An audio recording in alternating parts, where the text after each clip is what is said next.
Seder have plague finger puppets? Yeah. Does anyone at Seder have little plastic frogs that you throw around? Yes. Yes, I do. Does that- You wouldn't let me have them. I just think Jewish education is so fascinating, right? The way we teach our kids about like the Noah story and about the plagues, which are probably the two most traumatic events in the Torah, and we make them like these fun kind of games. And it's interesting, right? Because at my Seder last night, we had quite a lot of discussion when we got to the plagues. And the 10 plagues are absolutely horrific. And obviously we've been living through plagues in different ways in so many different ways. Moral plagues, you know, I mean the penultimate plague, the plague of Choshech, the plague of darkness.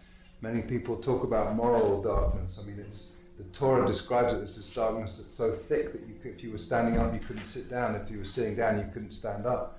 But the idea of this moral darkness that seems to be enveloping our world right now, and of course the plague of the pandemic plague of COVID-19, the other ways in which we have plague. You know, there are.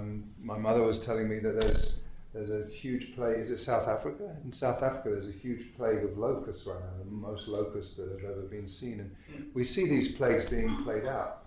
And there's Rabbi Jonathan Sachs in his Haggadah talks about the two different sort of interpretations of how we understand the plagues. On the one hand, there are people who really try to rationalize them with the natural forces of the universe, and there are ways to do that. There was some kind of red algae on the Nile that caused all the fish to die potentially, and then from the dead fish all the frogs jumped out of the Nile. You can go through the 10 plagues and you can make it into a fairly rational, scientific way of thinking of the world. Now others who want to really talk about the miracles, but if we're talking about God's miracles that cause so much suffering to so many people seems morally really questionable. And someone at my Seder just couldn't let go of the question, like how can we sort of contemplate a God who hardens Pharaoh's heart, right? Which seems to be the narrative. I mean, we've talked about this before, and the whole idea is it Pharaoh who's hardening his own heart? Is it God who's hardening Pharaoh's heart? But whatever it is, however we understand the story, and whatever we do with that story, when we come to the recitation and the chanting of those 10 plagues and the tradition of removing a drop of wine, you know, as Michael Caden says in his Haggadah, like, seriously, 10, like, we remove the sweetness from our cup. 4 like big cups of wine over the course of the Seder, and we're taking 10 drops out, like that has an impact. And of course it's not, it's metaphorical. We have an issue with a motion sensor and a battery. Thank you, Brent. But it's really, really hard. Like what I said at the Seder is like, I don't think I could do what I do. I don't think I could be a rabbi or a practicing Jew if I believed that the Torah was describing to us a God who willfully hardened Pharaoh's heart and caused all of that suffering. We need to see it. We need, I think, to re-question it, you know. And when we think of modern situations, and we think like, you know, I mean, at Purim we were saying we have a Haman in the world in the form of Vladimir Putin, and it's like now we're thinking like the Pharaoh in the world. I mean, the hardness of that man's heart to cause untold suffering, to impact the whole of the world economy, to impact potentially food sources for years to come, to have created devastation. And it's like in the Torah, when it talks about the plagues, at a certain point, the Pharaoh's own people go up to him and say, you know, Pharaoh, our country's like falling apart. And you think, like, how much is it going to take before, like, people who are close to Putin say, look what's happening to our country. Our economy is collapsing. You know, there are hundreds of thousands of Russian soldiers who are, I mean, how much is it going to take? Is there going to ever be a time where Putin softens his heart? Was there ever a time where Pharaoh softened it? It's like this study in human evil, which seems to be what the Torah is talking about.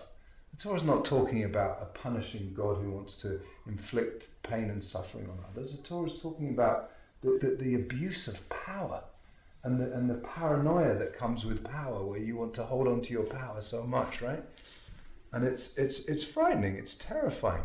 And we can really see like the archetype of Lev Paro, of Pharaoh's heart, this organ that is supposed to be soft and loving, you know. At the Shiva the other night for Sol Kimmerling, Butch told this story about the Sol Kimmerling, who many of us got to know. He had some medical condition where his arteries of his heart were hard, and he had to take these 3 massive pills, these like horse pills. And because his short-term memory wasn't good, Butch said every morning, he'd go, "What are these?" And Butch would say, "They're your Moses pills, they're to make your heart soft." Which I thought was so lovely, like this idea that we somehow, you know, all of us, the Torah is really there, the Seder is there, community is there to cultivate us so that we can have hearts of flesh and not hearts of stone, that we can have hearts that are soft and open and loving and full of compassion, not hearts that are hard and relentless and unforgiving and cruel like the heart of Pharaoh, like the heart of Vladimir Putin.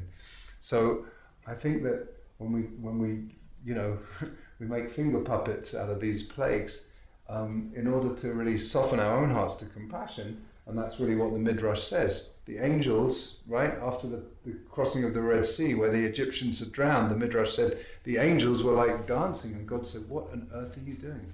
How can you sing and dance when you know, my creatures are dying in the sea?" And this idea that we're not supposed to celebrate at the downfall of our enemies, you know, so it's like we're certainly not meant to be celebrating Russian soldiers being killed, you know, we're not meant to celebrate the death of any human being. And as I said just before when we were saying the prayer, like this extraordinary conjunction this weekend of Easter and Pesach and Ramadan, these 3 major festivals for the 3 major religions, Judaism, Christianity and Islam. And it's just a time where we just think not about our enemies, not about our differences, not about all the things that separate us, but really think about what it means. We know that the plagues are there to tell us that in order for us to celebrate freedom, there's a lot of suffering that has to happen along the way. Those of you who have Michael Kagan's holistic Haggadah, he says, from the moment that our mothers are pregnant with us, the pain of pregnancy and childbirth, in order for us to come through the birth canal, which is seen in a way as like the crossing of the Red Sea, we've inflicted pain on our mothers from the beginning. And I think I inflicted quite a lot of pain on my mother because I was about 11 pounds when I was born. How heavy was I? 10.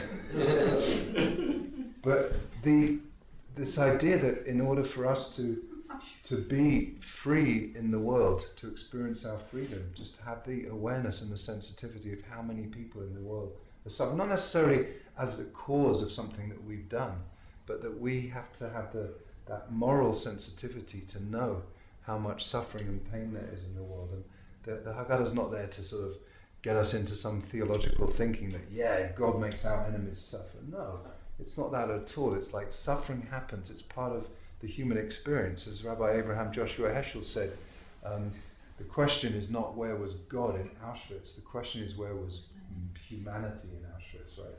So the question is not like where's God in Ukraine, where's God in Egypt, where's God? The question is like where how do we show up for each other to help make the world a better place? And of course the Seder, you know, towards the end of the Seder we have the Kos Shel Eliyahu, Elijah's cup, which some people have the tradition of everybody pouring something from their own cup into Elijah's cup with a sort of commitment to do something to make the world a better place and a sweeter place. It's not, we don't believe in the kind of redemption where we just sit on our tushes and wait for some redeemer to come and save us. We have to participate, you know. That's why I'm so moved by the fact that Dory is getting up and going to Poland to help out, like, and that we have people in our community who do so much to help people who are suffering and people who are less fortunate than ourselves. And whatever it is we choose to do in the course of the year, if we want to create a world that Eliyahu Hanavi, that Elijah the prophet wants to come and hang out in, then we have to do a little bit more to make the world a kinder place and a more compassionate place. And it all connects, and in a moment we're about to do the Birkot Tal, the blessing for the dew, which is a very, very beautiful piece of our liturgy. And the blessing of Tal, of dew, Talia, born on first day of Pesach, it's always on first day of Pesach. Tal is seen as this sort of superfluous, abundant gift, something that is connected to this concept of chen, which is divine grace, something that just comes into the world. And agriculturally, I was reading that there's this idea that at this time of year, when our people were more agricultural, there was this. Here we go again.